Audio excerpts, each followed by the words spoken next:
에너지가 조금 부족한 느낌이 없잖아 있죠. 계속해서 쭉쭉 뻗어갈 수 있을지 오늘 장에 또 눈에 띄는 종목 6가지 콕 집어드립니다. 점상 시크릿 미리 보기고요. 오늘 글로원 파트너스 이성웅 이사 만나보겠습니다.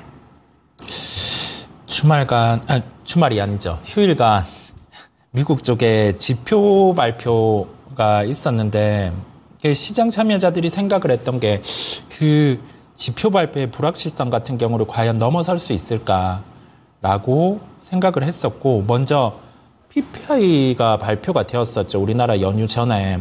거기에서 유추할 수 있었던 부분은 CPI 쪽도 괜찮겠다. 그런데 괜찮겠다라는 생각을 하고 보기에는 또 불확실성이 있었던 거예요. 왜냐하면 우리 고용과 관련된 지표, 그다음에 뭐 성장이라든지 그런 부분, 물가와 관련된 지표들이 한번 그 정규 분포를 벗어나는 흐름이 나왔다 보니까 두려움이 있었던 거죠. 시장은 그러면 불확실성을 썩 좋아하지 않습니다. 확인하려고 하겠죠. 그랬는데 확인이 다 되는 모습이었습니다. 경기에 대한 불안정성은 낮아지는 모습이고요. CJ 같은 경우는 오늘 10% 정도 상승하는 흐름이 나타나고 있습니다. 워렌 버핏이 울타뷰티에 대한 투자를 단행을 했고, 그와 관련해서 유사한 사업 구조를 갖고 있는 게 올리브영이다 보니까 이와 관련된 가치 재평가가 나타나는 것으로 보입니다.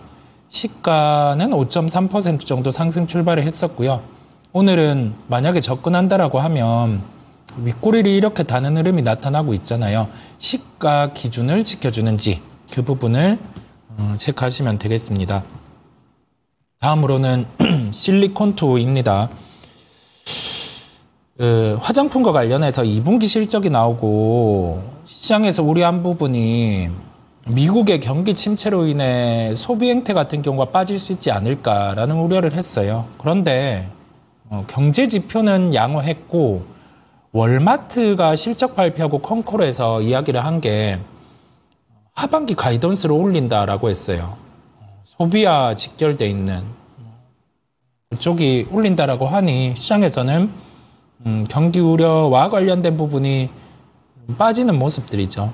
불식이 되는 모습이죠. 그래서 오늘 실리콘투도 7%대 상승하는 흐름이 나타나고 있는데, 시가총액 2조 1천억 이하에서는 여전히 매력이 있습니다. 그래서 가격 메리트가 들어왔을 땐 필히 살펴봐도 된다라는 말씀을 드리고요.